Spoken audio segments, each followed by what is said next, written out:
WOW. Wow. The 49ers, 2 weeks after I asked John Lynch, hey, you're going to try to spend some money on a defensive tackle. That's the weakness of your team. John Lynch, nah. Let's develop Kalia Davis. Let's see what we have there. Let's see what Javon Kinlaw can get us. Screw that. 49ers go out and sign Javon Hargrave, the best defensive tackle on the market. The rich get richer. The 49ers are serious. The number one defense in NFL has just ameliorated its most glaring weakness. And I'll tell you this, Javon Hargrave is a better pass rusher than DeForest Buckner. So remember when the 49ers gold rush was in its prime in 2019? You had Bosa on one end, you had D Ford on the other end, you had DeForest Buckner in the middle there with Eric Armstead kicking inside. Well, now the 49ers have a pass rusher at defensive tackle that's even better than DeForest Buckner. If you look at last season's pass rush productivity ratings, it was Chris Jones at the very top, Quinnen Williams right behind him, Javon Hargrave right behind him at number 3 in the NFL. Hargrave's been durable, and he's done this consistently. With the Steelers ever since he got drafted back in, I think it was 2016 or 2017, and then with the Philadelphia Eagles, Hargrave joined as a free agent in 2020. Now as a free agent, he signs for $21 million annually with the San Francisco 49ers. How about this Lightning package, which is like the NASCAR package for the 49ers? These are the guys that are going to send in there on passing downs, which are more common than running downs in the National Football League. Nick Bosa, Eric Armstead, Javon Hargrave, and Drake Jackson. What a great opportunity for Drake Jackson to make a second-year surge, because somebody's going to be trying to double-team Bosa. You can't double-team Eric Armstead if you're also trying to double-team Javon Hargrave. So either Armstead or Jackson is going to have a complete opportunity to eat on a down-in, down-out basis. If you want to build some confidence for Drake Jackson, well, this is what's going to create it. He's working on a line with Javon Hargrave and Nick Bosa. And I mean, you look at Nick Bosa, 18 and a half sacks last year without much of an interior pass rush from the 49ers. I mean, I should go here. We should check some of this out. First, let's put this up on the screen. This is what it looks like. 49ers add Javon Hargrave to their defensive line. Why don't we go to the state of the 49ers D-line?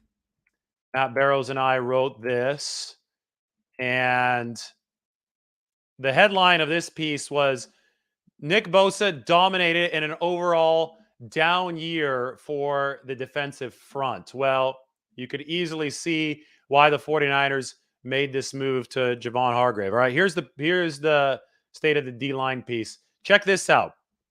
Red is bad, blue is good. The top half of this graph is the pass rush productivity and run defense grade of the 49ers edge rushers, and the bottom half is the defensive tackle room. There's hardly any blue in the bottom half. They had a down year. They needed stronger interior pass rushing. To get stronger interior pass rushing, you do a couple things. You could draft somebody. You could try to sign a couple bargain free agents, tell Chris Kasarik to work with them and make them better. No, again, screw that. The 49ers went out and they signed Javon freaking Hargrave. They signed the top name on the market for $21 million per year. I don't know how they got enough money. I'm going to have to see the structure of the deal. I'm guessing some restructures are coming. I'm guessing some backloading is already going to be there. The deal is going to be finalized in all likelihood on Wednesday when the new year starts. But if you want to ameliorate, improve what's going on here, all the red on the screen, well, you sign the best guy on the market. And that's what the 49ers did. You know, you do something like this. The 49ers are in a situation where they had a really entertaining offseason last year, and then people were saying, well, this one is lining up to be boring compared to last year. I'm not so sure. I'm not so sure. I think that this one is actually lining up to be a gladiator-like moment for the 49ers. Are you not entertained?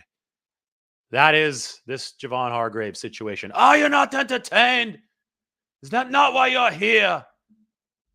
That's exactly what just happened. Maximus is throwing his sword into the crowd right now because Twitter wanted to fire John Lynch again, but now that they've picked up the biggest fish on the market, probably, I mean, the most impactful free agent that you could get if you're the 49ers, given the dynamics of the team, you know, given the fact that I showed you this defensive line right here for the 49ers, definitely on the interior was this team's weakness last year. How about this? Why don't we look at this? This is a crazy stat. Ready for a crazy number? 8 49ers defensive linemen combined, not named Eric Armstead last year, had 59 pressures. 8 linemen combined, 59 pressures on the interior. 8 defensive tackles. Let's look here. And Javon Hargrave had 66. I got to change this, though. 8 DTs, not named Eric Armstead. 59 pressures. Javon Hargrave on his own, 66. 59 to 66 on his own. More than 8 combined for the 49ers. So this is a monumental move. He's a better pass rusher than DeForest Buckner. Buckner ranked like somewhere between 10 and 15 in pass rush productivity in 2019 with the 49ers. Again, Hargrave number 3 behind only Chris Jones and Quinnen Williams. It's going to be a hell of a lightning package for the 49ers. I mean, Hargrave was a rising tide that lifted the pass rushing boat for Philadelphia. 49ers are going to be counting on him to do the same thing with them. He's tremendously strong. He's got that quickness off the ball. He's not as great of a run defender, but remember the 49ers were already number 1 run defense in football last season. I think the 49ers have seen through teams that have played them, that have terrorized their interior offensive line, that have pressured their quarterbacks up the middle. There's nothing like interior pressure in football. It can really disrupt an opposing game plan. So you're going to have Bosa coming after the QB. You're going to have Hargrave coming after the QB. And then obviously Armstead, Jackson. They re-signed Kevin Givens this afternoon. Probably a couple more additions coming, maybe through the draft, maybe smaller signings. But boy, John Lynch threw us off the scent. He was talking about the 49ers making minor signings, letting Kasarik work with them. Yeah, I guess Kevin Givens is a 1-year signing. Maybe you pick up a veteran like Harry Hyder to help fill out the room. But this is no minor signing. This is Javon Hargrave for $21 million per year, running what was going to be an awesome lightning package. The 49ers realized the run defense already really damn good. The linebackers are going to be excellent behind this defensive line. They can plug up the run game as well, going sideline to sideline.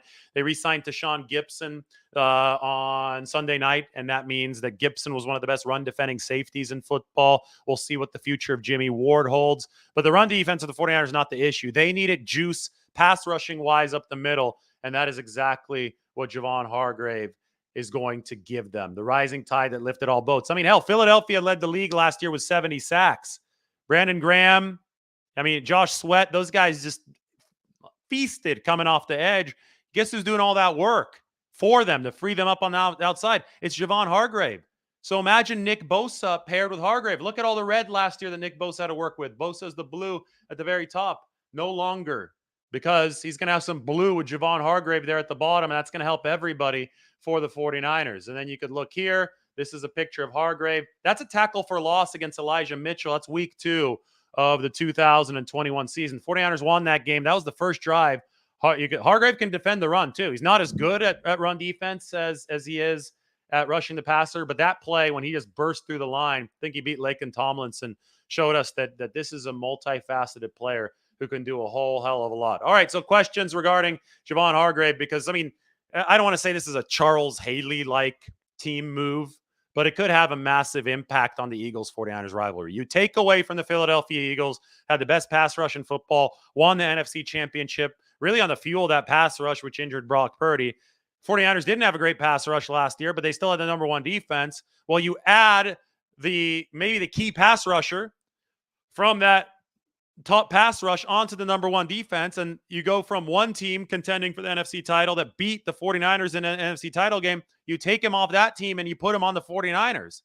Charles Haley played for the 49ers, then he moved to the Cowboys, and that was a really big deal because the Cowboys started beating the 49ers because of that. Then everything was restored when Charles Haley literally came back out of retirement and played for the 49ers against the Packers in the playoffs. That was a great subplot of the 1990s. But anyway, great defensive linemen changing teams, switching allegiances between top NFC powers. This has worked out really well for the 49ers, really poorly for the 49ers in the past, and has a chance to work out really well for them this time, especially if this turns into a true rivalry atop the NFC with the Philadelphia Eagles. So Hargrave, not a Hall of Famer, at least yet. He might be by the time this is all said and done. He's 30. He has 22 sacks in 2 seasons. Let's put that up on the screen.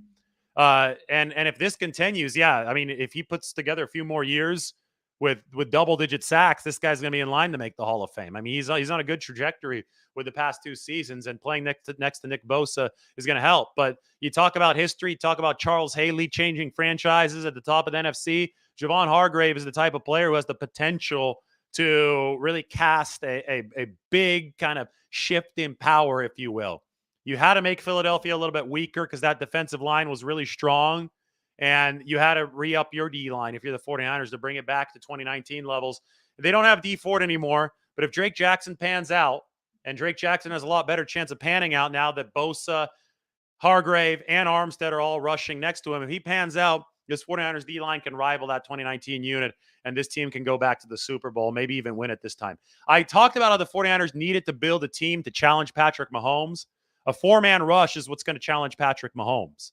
Javon Hargrave, 4-man rush. Look at that. Nick Bosa, Eric Armstead, Javon Hargrave, Drake Jackson. That's awesome. And the 49ers might not be done yet.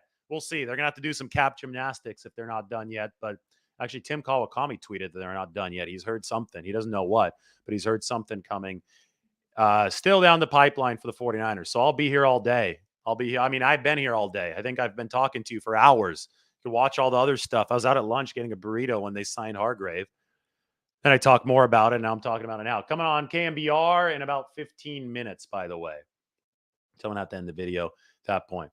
Absolutely. Could be 2019 vibes of the 49ers. Could be better. Instead of the ultra powerful edge rush, though, coming off both sides, roaring off both sides, Hargrave is better than DeForest Buckner at rushing the passer. Buckner was never ranked nearly as high as Hargrave. So you're going to be a more balanced pass rush, I think, if you're the 49ers. Giving a lot of credit to Drake Jackson. No, I'm not. I'm giving credit to Nick Bosa playing with Javon Hargrave, playing with Eric Armstead. You get those 3 guys, Drake Jackson is not going to have to do much. Drake Jackson's going to have a whole hell of a lot of room to rush. That's who I'm giving the credit to. This is a great opportunity for Drake Jackson to make that second-year jump. This is going to be, for the 49ers, you could see exactly how this fits. Everybody said this is a dream. Get Javon Hargrave. We were saying that since it started free agency. This is what the 49ers need to do if money were unlimited. They decided to just splurge. They decided to go for it. They're going to have to reshuffle some chairs, right, to fit Javon Hargrave into the salary cap situation. And that's going to be the next thing that I analyze once those details come out. All-in mode makes it sound like they're not going to be sustainable moving forward. They signed this guy for 4 years. Right? There's $40 million fully guaranteed right now. So I think the 49ers, yes, they're pushing it in for 2023, but I don't think that they're betting the entire farm on this year. I think that their way of operating has been more sustainable than something that the Rams did in the past.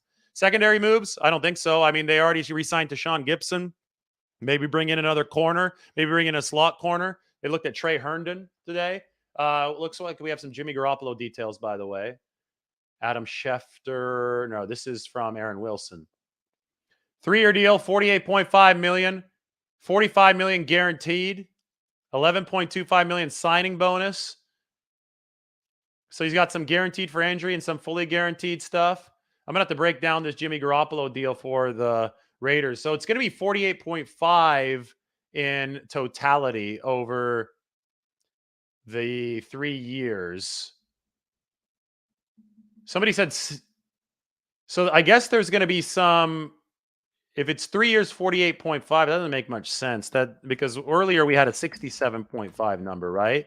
So I'm just looking at these numbers. This would be much less per year. And this is going to affect the 49ers compensatory return if it is a little bit less. So anyway, I'm going to look at the Garoppolo deal in a little bit. This is a little confusing. It just crossed my screen. Thanks to Mike for sending it. Right now, though, we're talking about Javon Hargrave. Those of you who are watching for the first time know that I cover all the moves. So go ahead and check out the other videos for the Garoppolo contract analysis. Hargrave contract analysis coming soon as well. There he is, Javon Hargrave, the big boy in the middle of the offensive line. That's going to be defensive line. That is going to be something for the 49ers. You got to keep him healthy. He has stayed healthy. And it is, this is a situation, I think, where the 49ers are going to be eating up front. Hargrave, Nick Bosa, look at Armstead, look at Drake Jackson. They've got a lot of quality defensive linemen.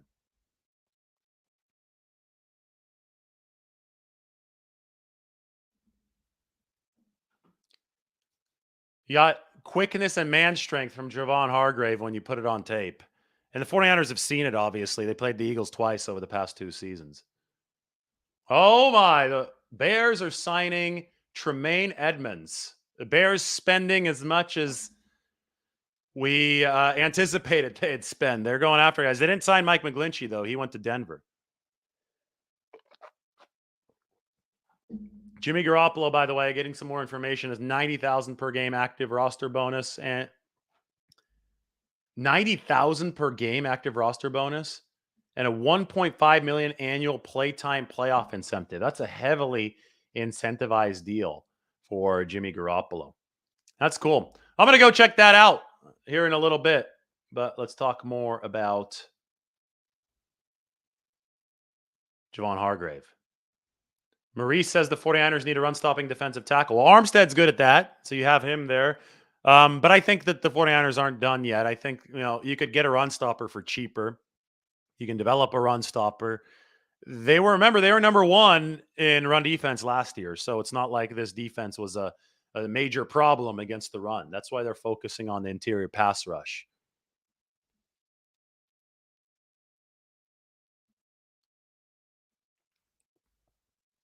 49ers eat everything if they have to cut Javon Kinlaw because first-round draft picks have fully guaranteed contracts. So they would want to find a trade partner with Kinlaw or just let this play out and have him be depth along the defensive tackle. And Kinlaw, yeah, you could treat Kinlaw as decent defensive tackle depth. It's a sunk cost. It's already paid for.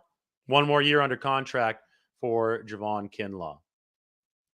This is a good point from Kenny Hamilton. The line will open up holes for Warner and Greenlaw, too. That is a big, big boost potentially for the 49ers.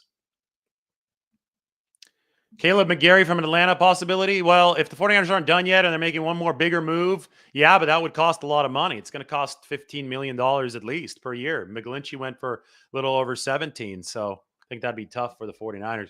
Also tough to see, Robbie Gould. That's why they want him at a discount because you can't fit everybody in, especially when you're spending this much money on Javon Hargrave. Obviously, we're talking about the center position too. Jake Brendel's getting a lot of attention from other teams, including the Texans, and there's like 4 other teams on that list that the 49ers are going to have to beat out if they're going to maintain Jake Brendel's services. So that's something to keep an eye out for as well. There is nobody the 49ers can really cut to trim contractual fat. I mean, even they're not going to cut Eric Armstead. But even if they did, think about that, you'd only free up $2 million because there's a lot of dead money with his deal. I think they're going to have to restructure players to fit Javon Hargrave's contract. I don't think they're going to be straight up cutting players. I think this is a restructure kind of situation. Monty thinks the kicker is going to be the 49ers' first draft pick, and it's increasingly looking like that might have to be what they do. We'll see how they financially structure Hargrave. We don't have those details yet, but then we'll figure out a lot more about the 49ers' desired modus operandi this season. Yep, Hassan Ridgeway going to the Texans, following some familiar coaching staff like D'Amico Ryans to Houston. I don't think this is New Orleans style cap management quite yet. I mean, the 49ers I think they've been prudent with their spending. Yes, there's been some dead money from players that have gotten hurt, but I wouldn't go as far as to say they're going to be $80 million over the cap. I mean, they still were under the cap before this Hargrave signing. The signing won't be official till Wednesday at the soonest. That's when you have to be under the cap. So we will see what ends up happening for the purposes of financial management. But New Orleans style management, that's a bit on the other end of the extreme. We'll see how the 49ers fit this Hargrave class. Toby Dowd asks about the tight end class. Yeah, it's a really deep tight end class. 49ers on the record, their executives talking about this. I think they try to pair George Kittle with a rookie tight end who can contribute maybe even right away in this 2023 season.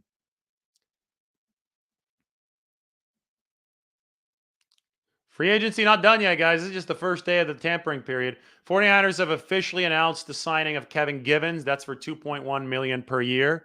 Got him at a nice price. Good rotational piece. Going to be in there, defensive tackle behind Javon Hargrave and Eric Armstead. Depth along with Javon Kinlaw. That's what Kevin Givens is right now. Yeah, Armstead could play some more snaps at defensive end. That absolutely is possible. We saw a lot of that in 2019. So it gives Armstead more flexibility, although he's been really good in a defensive tackle. I think pairing him with Hargrave is really exciting. I mean, you got Hargrave, big body, wide body, explosive. Armstead, he's got the 6'7", 6'8" frame. This is going to be a really, really hard defensive line to block. It's going to be fun to watch. They could rival 2019, which is really saying something. Adam Schefter just said that it was either the Browns or the 49ers for Javon Hargrave. Amazing. So the 49ers beat out the Browns for Javon Hargrave. That according to Brad Stainbrook on Twitter. Thank you for that, Brad. That's good stuff. So the 49ers beat out Cleveland for the best defensive tackle on the market. Exciting stuff for the 49ers.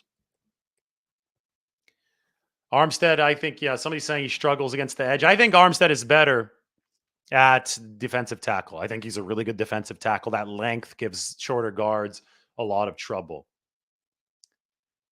I mean, they're not paying Kinlaw so much. You're saying Kinlaw hasn't been worth the money. Kinlaw hasn't been worth the draft pick yet. As far as the money goes, well, it's a sunk cost, and it isn't that much because it's cost controlled due to the draft. It's mainly the draft pick that they used on Kinlaw, but they're trying to make up for it. Those injuries, those have so far killed Kinlaw's chances of being really productive, but you spend that money on Javon Hargrave now.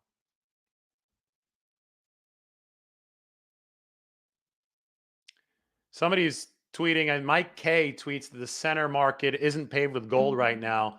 The price range is below expectations. The center's looking for $10 million a year, getting something around $6 million.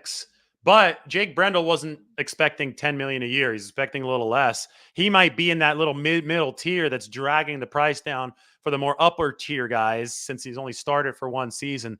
And with all the teams in on Jake Brendel, it's going to be a major win for the 49ers if they're able to re-sign him, bring him back here for the 2023 season.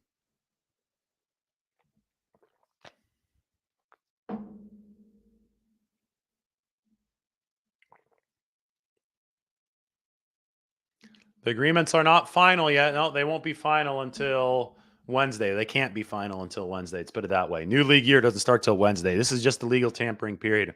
Javon Hargrave is technically still a member of the Philadelphia Eagles right now. He's under contract until Wednesday. But he's agreed to terms with the 49ers. All right, I'll be coming on KMBR in 5 minutes.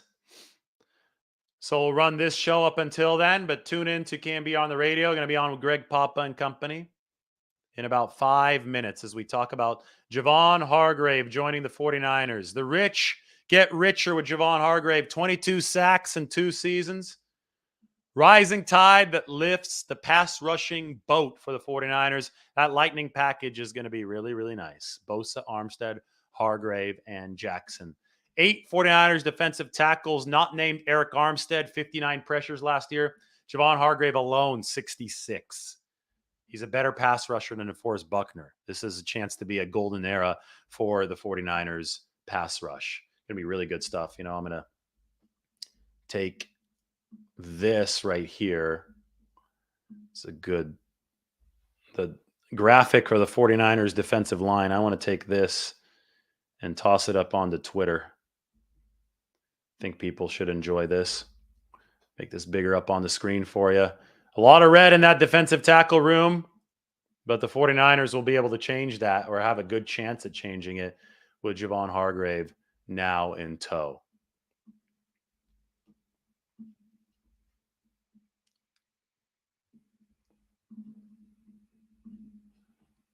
Trying to paste an image to, sometimes it just doesn't let you work. It's frustrating. Anyway, time to get going.